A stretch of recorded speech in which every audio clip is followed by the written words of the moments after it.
சின்ன பொண்ணு, எம்மாடி சின்ன பொண்ணு, நான் வீட்டு வேலைலாம் முடிச்சிட்டேம்மா. அதனால என் வீட்டுக்கு கிளம்புறேன். உங்ககிட்ட ஒரு வார்த்தை சொல்லிட்டு போகலான்னு வந்தேன் தாயி. ஓ, இவ்வளவு சீக்கிரம் எல்லா வேலையும் முடிச்சிட்டீங்களா நீங்க? அப்போ பரவாயில்லையே. ஆமாம் தாயி, பாட்டெல்லாம் பூசி போட்டுட்டேன், துணியெல்லாம் துவச்சி மாடியில் கொண்டு காய போட்டாச்சு. இன்னைக்கு தான் சமையல் வேலை இல்லையாமே, உன் மாமியார் தான் சொன்னாவ. அதனால தான் மலை மலைன்னு எல்லா வேலையும் முடிச்சிட்டு என் வீட்டுக்கு கிளம்பலான்னு கிளம்பிட்டேம்மா. ஆமா, இன்னைக்கு என் நாத்தனார் வீட்டுக்கு வரால, முறையா மருமவ வராவ. அதனால நீ சமைக்க வேண்டான்னு என் மாமியார் கறி சொல்லிட்டா. என் சமையல் மேல அவளுக்கு அவ்வளோ அபார நம்பிக்கை. அதனால பிரியாணி ஆர்டர் போட்டு வாங்கியாச்சு. உங்களுக்கு சமையல் வேலையும் மிச்சம். ஆமா, நீங்க இன்னும் கொஞ்ச நேரம் இருந்தா அவ வரால, கல்யாணம் முடிஞ்சு முறையா மர வீட்டுக்கு வரா. அவளையும் பார்த்துட்டு சாப்பிட்டுட்டு எடுத்துட்டு போலாம்ல வீட்டுக்கு. இல்லைம்மா, என் வீட்டுக்கு மொவன் மருமவா பேரம்பத்திலாம் வந்திருக்காங்க. நான் சுருக்க வேலையை முடிச்சுட்டு அங்கே போனேன்னா அதுங்க கூட கூட கொஞ்சம் நேரம் இருந்த மாதிரி இருக்கும்லம்மா. அதுக்காண்டி தான் மலமலன் வேலையை பார்த்துட்டு நானே கிளம்புறேம்மா. நான் வேணா அதுங்க கூட இருந்துட்டு சாயந்தரமா வரட்டுமா? ஏன்னா எச்சி பாத்திரம்லாம் நிறைய கிடக்கும்ல, அதெல்லாம் பூசி தந்துட்டு போகிறேன். இல்ல அவங்களே ரொம்ப நாள் கழிச்சு உங்களை பார்க்கறதுக்காக வந்திருக்காங்க. அவங்களெல்லாம் விட்டுட்டு என்னத்துக்கு நீங்க விழுந்தடிச்சு இப்படி ஓடி வரணும்? எச்சி பாத்திரம் தானே, நானே எல்லாத்தையும் கழுவிக்கிட்டேன். ஒரு 5 நிமிஷம் இருங்க, அதை வரேன். ரொம்ப தங்கமான மனசு. இந்த காலத்துல யாரு வீட்டு வேலை செய்யறவங்களெல்லாம் மதிக்கிறாங்க? நீ வந்தியா, வீட்டு வேலை பார்த்தியா, உன் வேலையை பார்த்துக்கிட்டு நடைய கட்டிக்கிட்டே இருந்ததானே சொல்லுறாங்க. ஆனா இந்த பிள்ளை நம்மள அப்படி ஒரு நாள் நினைச்சதே இல்லை. இந்த பிள்ளையோட மாமியார் இதுக்கு நேர் எதிராக இருக்கு. எச்சு கையால் கூட காக்கா ஓட்டாது. இந்த பிள்ளை அகஸ்மாத்தா என்னைக்குன்னா காக்கைக்கு ஒரு இட்லிக்கு மேலே கூட ஒரு இட்லி வச்சுட்டா கூட காக்கா தூக்கிட்டு போச்சுன்னா அதுக்கு முன்னாடி பறந்து போய் அது கூட்டில் இருந்து அந்த இட்லியை பிடுங்கிட்டு தானே வரும். அந்த கிளவி பொல்லாத கிளவியாச்சே. ஐயோ, என்னம்மா இது, எவ்வளோ பிரியாணி எங்களுக்கு கொண்டு வந்திருக்க? உனக்குலாம் இருக்கா இல்லையா? நீங்க கவலையே படாதீங்கம்மா. எங்களுக்கு எவ்வளோ தேவையோ அவளை எடுத்து வச்சுட்டு மிச்சத்தை தான் நான் உங்களுக்காண்டி கொண்டு வந்திருக்கேன். ஐயோ, உங்க மாமியார் கண்ணில் பட்ட வம்பாயிடுமே, வேண்டாமா? அவங்க என்ன வீட்டில் இங்கேயா இருக்காங்க சத்தம் போடுவாங்கன்றதுக்கு? அவங்க தான் வெளியில் எங்கேயோ போயிருக்காங்களே, சத்தம் கட்டாமல் கொண்டு போவீங்களா? அதை விட்டுட்டு இல்லாத கதையெல்லாம் பேசிக்கிட்டு அவங்க இருந்தாங்கன்னா சத்தம் போடுவாங்க, வாஸ்தவம் தான். அதோடு இல்லாமல் அவங்க சத்தம் போடுறது இன்னைக்கு நேற்று புதுசாக என்ன, எல்லா நாளும் எங்கள் வீட்டில் நடக்கிற வாடிக்கை தானே.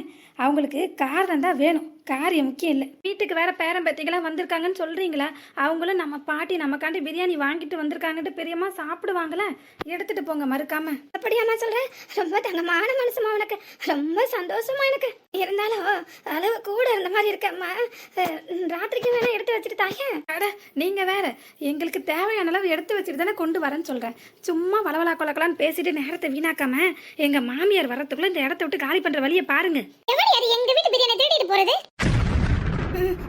அத்தை, சொத்தை அத்தை அத்தை, எவடி உனக்கு அத்தை? யாரு கேட்டுட்டு இவளுக்கு நீ இவ்வளவு பிரியாணி அள்ளி கொடுத்த? அத்தை, நீங்க தான் வெளியில போயிருந்தீங்களே, நீங்க வீட்டுல இல்லையே நினைச்சுதான் கொடுத்திருந்தேன். நீங்க இப்ப வருவீங்கன்னு தெரிஞ்சிருந்தா நான் வரதுக்குள்ள திருடுத்தனமா தந்து விட்டுருப்பேன். அதுக்கு இல்லாம போச்சு. மாமியாரு நான் இங்க ஒருத்தி குத்துக்கல்லாட்ட இருக்கேன், என்கிட்ட ஒரு வார்த்தை கேட்டு கொடுக்கன்ற அறிவு கூட உனக்கு இல்ல. ஓ இஷ்டத்துக்கு உன் பாட்டுக்கு தூக்கி கொடுக்குறியே. இது என்ன நீ சம்பாதிச்ச சொத்தா இல்ல உங்க அப்பா வீட்டுல இருந்து வாங்கிட்டு வந்தடா? என் பிள்ளை வேற சிந்த உழைச்சி சம்பாதிச்ச காசுல வாங்கின சோறு இது. யார கேட்டுடி கொடுத்த? உனக்கு எவ்வளவு தைரியம் இருந்தா யார் வீட்டை சொத்தை யாருக்கு தூக்கி கொடுக்கறது? அதுவும் யாரு கொடுக்கறது? அத்தை, என்னத்த பேசுறீங்க? நான் இந்த வீட்டு மருமக, எனக்கு அந்த உரிமை கூட இல்லையா? உரிமை இல்லாமலா? இது நீ சம்பாதிச்சிருந்தாலும் இல்ல உன் வீட்டுல இருந்து வந்திருந்தாலும் நீ தூக்கி கொடு.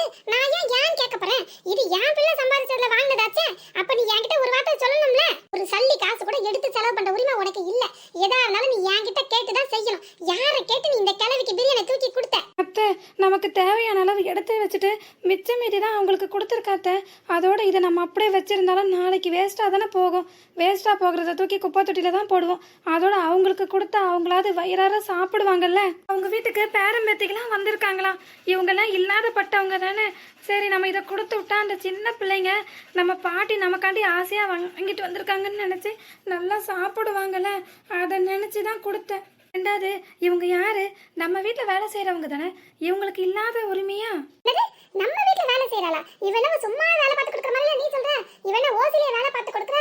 செய்யற வேலைக்கு சம்பளம் மாசம் மாசம் கரெக்டா வாங்கிட்டு போயிடுறாள 1ஆம் தேதி ஆன உடனே. நம்ம வீட்டுல வேலை செய்யறவன் நம்மால நீ சொல்ற. ஆனா என்னைக்குனா அவ செய்யறாள அப்படி? சம்பளம் வாங்கிட்டு தானே மறு வேலையை பாக்குற. அவங்க சம்பளத்துக்கு தானே வேலை பாக்குறாங்க. அப்புறம் சம்பளம் வாங்காம எப்படி? அதை வச்சுதானே அவங்க குடும்பமே நடக்கும். அதான் சொல்றேன். அதான் என்ன இருந்தாலும் வீட்டு வேலைக்காரி, அவளை வைக்க வேண்டிய இடத்துல தான் நீ வைக்கணும். சும்மா தூக்கி குப்பையில கொட்டினாலும் கொட்டுவேனே ஒளியே, இவளுக்கெல்லாம் கொடுத்து விட மாட்டேன். நம்ம ஓசில வேலை பாக்குற மாதிரி இவங்க நம்ம வீட்டு ஆளுன்ற நீ சொல்ற. என்ன வேலை பாக்குறாலும் அதுக்கு கராரா சம்பளம் வாங்கிட்டு தானே போறேன். அப்புறம் நம்ம மட்டும் ஏன் நம்ம வீட்டு காசு அனாமத்தா இவளுக்கு தூக்கி கொடுக்கணும்? மிச்சம் மீதி இருந்தா நான் நைட்டுக்கு வச்சு சாப்பிட்டுக்கிடுவேன், இல்ல ஃப்ரிட்ஜ்ல வச்சு இன்னும் 2 நாள் கூட சாப்பிட்டுக்கிடுவேன்.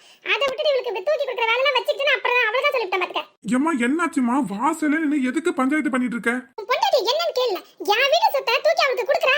ஏம்மா, நானும் நடந்ததை எல்லாம் பார்த்துட்டு தான் இருந்தேன். பாத்துக்க, சின்ன பொண்ணு மேல எந்த தப்பும் இல்ல. அவங்க இல்லாதப்பட்டவங்க, ஏழை. ரெண்டாவது நம்ம கொடுக்குற சம்பளம் எப்படி அவங்களுக்கு பத்தும்? இந்த மாதிரி நல்ல சாப்பாடுலாம் அவங்க சாப்பிட்டு ரொம்ப நாள் ஆயிருக்கும். நம்ம வீட்டுல வேலை செய்யறாங்களே, இத மாதிரி அவங்க வேலை செய்யற வீடுகளில் கொடுத்தாதான் உண்டு. அதனால தானே அவ கொடுத்துருக்கா. அதோட இல்லாம மிச்சம் மீறி தானே கொடுத்தா. என்னவோ கொலை குத்தம் பண்ண மாதிரி வாசலே நிக்க வச்சு அவளை கேள்வி கேட்கிறேன். ஓஹோ, கதை அப்படி போகுதோ? சரிதான். வீட்ல வயசான பொம்பளை நான் ஒரு தீர்க்கின்ற நினைப்பு கொஞ்சம் கூட உங்களுக்கு கிடையாது. புருஷன் பொண்டாட்டி ரெண்டு பேரும் ஒண்ணு சேர்ந்துட்டு என்ன எதுக்கு வச்சறீங்க? ஏம்மா, அப்படி இல்லம்மா. எப்படி நான் எது சொன்னாலும் ஏட்டிக்கு போட்டியா குதர்க்க மாதிரி ரெண்டு பேரும் பேசுறீங்க. எங்கடா நான் சொல்றத மதிச்சு நடக்கிறீங்களா? அதுவும் ஒரு வேலைக்காரி முன்னாடி என்ன ரெண்டு பேரும் அவமானப்படுத்துறீங்க. உங்களுக்குலாம் இப்படி சொல்லிட்டு இருந்தா புரியாது. கொண்டாட்டியார இங்க பாரு, வந்தியா வீட்டு வேலை எல்லாம் செஞ்சியா, அதோட நடை கட்டிட்டு இரு. புரியுதா? இந்த மாதிரி தேவையில்லாம வீட்டுல இருக்கிற பொருள் எல்லாம் எடுத்துட்டு போகணும். அவ கொடுத்தா இவ கொடுத்தான்னு வாங்குன அப்புறம் வேலையை விட்டு அவனை தூக்கிடுவான் பாத்துக்க. வீட்டு வாசல்ல ஒரு வட்டு நிறைய கஞ்சி ஊத்தி வச்சிருக்கேன். போகையில அதை எடுத்துட்டு போ. அது போதும் உனக்கு. அளவுக்கு அதிகமா ஆசைப்படணும், திங்கணும்னு நினைக்காத. ஒரு நாள் கொடுக்கறதுல ஒன்றும் தப்பு இல்லை. ஆனா இத மாதிரி ஒரு நாள் கொடுத்து இவங்க சுகம் கண்டுக்கிட்டாங்கன்னா இதே மாதிரி ஓசிலே எல்லா நாளும் கிடைக்காதான்ட்டு, யார் வீட்டெல்லாம் தரமாட்டாங்களான்ட்டு அதே பொழப்பா வச்சுட்டு திரிவாங்க. இதெல்லாம் நமக்கு தேவையா? அப்புறம் ஒரு நாள் எனக்கு உடம்பு முடியல, கொஞ்சோண்டு கறி தரீங்கன்னு தூக்குச்சட்டி தூக்கிட்டு வந்து நிப்பாங்க. அதுல ஆரம்பிக்கிறது. அப்புறம் எல்லா நாளும் இவங்க எல்லா சாப்பாடும் நம்ம வீட்லயே தான் சாப்பிடுவாங்க. இதெல்லாம் தேவையா? இவன நம்ம வீட்டால வேலை பார்க்குற சம்பளம் வாங்குற. அதோட இவ கதை முடிஞ்சுது. அதை விட்டுட்டு இவளுக்கு அதை தரேன் இதை தரேன் ஏதாவது தூக்கி கொடுத்து அப்புறம் உன்னை ஆட்டோ எடுத்து துரத்தி விட்டுரும் பாத்துக்க. வந்துட்டானுங்க என்னவோ ஓசில தூக்கி கொடுக்குற மாதிரி. மனசுல ரொம்ப தான் தர்ம பிரபு நினைப்பு. யார் வீட்டு காசை யார் தூக்கி கொடுக்கறது? பாத்தீங்களாங்க, நான் அப்படி என்னென்ன தப்பு பண்ணேன்? எதுக்காகங்க உங்க அம்மா திட்டிட்டு போறாங்க? அவ கிடக்குற விடு சின்ன பொண்ணு. எனக்கு உன் நல்ல மனசு தெரியும். நீ இதே மாதிரியே எப்பவும் போல இருந்த. அவ அதை சொல்லிட்டா இதை சொல்லிட்டான்னு உன் எண்ணத்தை மட்டும் மாத்திக்கிடாத. கஷ்டப்படுறவங்களுக்கு நம்மளாலான உதவியை நம்ம செய்ய தான் செய்யணும். நீங்க உங்க வீட்டுக்கு போங்க. இந்த சாப்பாடு வேண்டாம், அதை தூக்கி அவ வாயிலே போட்டுருவோம். அவ தான் என்ன நிலை நிக்கிறா. நான் உங்களுக்கு வேற வாங்கிட்டு வரேன்னா. அதெல்லாம் வேண்டாம் தம்பி. உங்க அம்மா சொல்லிட்டு போனதுல என் மனசு ரொம்ப நிறைஞ்சு போச்சு. என்னம்மா நீங்க இப்படி சொல்லிவிட்டீங்க? அவளுக்காண்டி இல்லைனாலும் இவ எவ்வளவு ஆசையா இருக்கா உங்களுக்கு கொடுக்கணும்னு. இந்த சின்ன பொண்ணுக்காகவாது நீங்க வாங்கிக்கலாம்ல, பெரிய மனசு பண்ணி. சரிப்பா, உங்க மனசுக்கு நீங்க ரெண்டு பேரும் நல்லா இருக்கணும்ப்பா. இதுங்க ரெண்டுத்தையும் திருத்தவே முடியாது. என்னக்கா மேக்கப்ல ரொம்ப பலமா அந்த மாதிரி இருக்கு. எங்க போற அப்படி? எத்தனை தடவை சொன்னாலும் கேட்ட கேள்வியை திரும்ப திரும்ப சளைக்காம எப்படிதான் உன்னால கேட்க முடியுதோ தெரியலமா. நான் தான் சொன்னல இன்னைக்கு ஈவினிங் வந்து என் ஃப்ரெண்டோட பர்த்டே பார்ட்டி இருக்கு, அதுக்கு போறேன்ட்டு. ஓ ஆமாண்ணே, வயசாயிட்டு பாத்தியா, அதான் மறதி கூடவே சேர்ந்து வருது. சரி சரி, நீ உன் வேலையை பாரு, நான் உனக்கு தொந்தரவு செய்யல. உனக்கு என்ன தோணு வருது? அதெல்லாம் ஒண்ணு இல்ல, சும்மா கேட்ட கேள்வியே கேட்டுட்டே இருக்கேன், அதான் ரொம்ப கடுப்பா இருக்கு. ஐயோ போச்சு, 1500 ரூபாய் அவ்வளவுதானே. நானும் என்னமோ ஏதுன்னு பார்த்தேன். போனா போதும் மக்களே, விடு. நம்ம இதுலதான் இன்னொன்னு வாங்கிட்ட போச்சு. ஹே ஜாலி, நிஜமாவா சொல்ற நீனு? நானும் இது போன வாரம் கஷ்டப்பட்டு ஆன்லைன்ல புக் பண்ணி வாங்குனமே, இப்படி வீணா போச்சுன்னு ரொம்ப கவலைப்பட்டேன். அப்ப இதே மாதிரி இன்னொன்னு வாங்கி தந்துறியா எனக்கு? உனக்கு இல்லாததா வாங்கிட்டா போச்சு. என்னத்துக்கு நீ இப்படி இந்த குத்தாட்டம் போட்டு கொண்டாட்டம் தாங்க முடியல போல இருக்க. பிள்ளைக்கு என்னோட வாங்கி தரேன்னு சொன்னதா? ஆமாமா, இருக்காத பின்ன. ஏன்னா அவளை கிடைக்கிறது பூரா நீங்க தானே. அன்னைக்கு எனக்கு மட்டும் என்னவோ பெரிய வியாக்கியான மாதிரி கிளாஸ் எடுத்தீங்க. ஆனா இப்போ உங்க மொபைலுக்கு என்னன்னு 1500 ரூபாய் உங்களுக்கு பெருசா தெரியல என்ன? ₹1 சம்பாதிக்கிறதுக்கு எவ்வளோ பெரிய கஷ்டம். நீனா உங்கள் அப்பா வீட்டில் இருந்தா வாங்கிட்டு வந்த ஓசியில் இப்படி தூக்கி கொடுக்கறதுக்குன்ட்டு நான் செலவு பண்ணேன்னு தான் அன்னைக்கு அந்த கிளி கிழிச்சிங்க.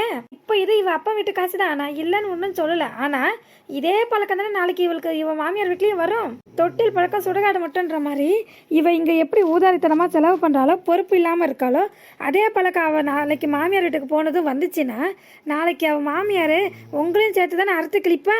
என்னான்னு பிள்ளை வளர்த்துருக்கா பாருன்ட்டு, பொறுப்பில்லாத பிள்ளைய வளர்த்துருக்காளேன்ட்டு. இப்போ ஆரம்பத்தில் வேணால் கொஞ்ச நாள் விட்டு பிடிப்பேன், ஏன்னா புதுசாக கல்யாணம் ஆயிருக்கு. ஆனால் இதே மாதிரி எல்லா நாளும் இவன் மாமியார் இருப்பான்றதுக்கு என்ன உத்தரவாதம் இருக்கு? உபதேசம்லாம் ஊருக்கு தான், என்ன சொந்த பிள்ளைக்கெல்லாம் கிடையாது. அப்படி தானே? எனக்கு ஒரு நியாயம், உங்கள் பொண்ணுக்கு ஒரு நியாயமா? இங்கே பாருடி, யார் வீட்டு பணமாக இருந்தானே ₹1 செலவு பண்ணுனா கூட கணக்கு பார்க்கணும் பார்த்துக்க. பணத்தோட மதிப்பை அப்போ தான் புரிஞ்சு நடந்துக்குவேன். இந்த பொருளை எடுத்து தூசி தட்டி தொடச்சி இதே முகத்தில் அப்பிக்க. கொஞ்சம் அங்கங்கே மண் இருந்தாலும் தட்டி விட்டுட்டு இதே தொடர்ந்து யூஸ் பண்ணு. புதுசாலாம் வேற வாங்க முடியாது. அப்படி வாங்கினா அத்தை என்ன ஒன்றும் சும்மா விட மாட்டாங்க. ஏன்னா அத்தைக்கு மறந்ததெல்லாம் நான் ஞாபகப்படுத்தி விட்டேன் பார்த்தியா? என்னத்த நான் சொல்கிறது சரிதானே? உங்கள் மொபைல் ஆச்சு, எப்படிடா இவகிட்ட பேசுறதுன்னு நீங்கள் சங்கடப்பட்டு தானே ஒன்றும் சொல்லலை. கவலைப்படாதீங்க, உங்கள் சார்பாக நானே எல்லாம் இவகிட்ட பேசிட்டேன். என்ன இருந்தாலும் நீ பெத்த பிள்ளையாச்சே, அதான் உங்ககிட்ட எப்படி பேசுறதுன்னு யோசிச்சுட்டு இருப்பாங்க போல இருக்கு. கவலைப்படாதீங்க, உங்க சார்பா நானே அவகிட்ட எல்லாம் சொல்லி புரிய வச்சுட்டேன். இதுக்கு பேர் தான் நமக்கு நாமே ஆப்பு வச்சுக்கிறதுன்றதோ.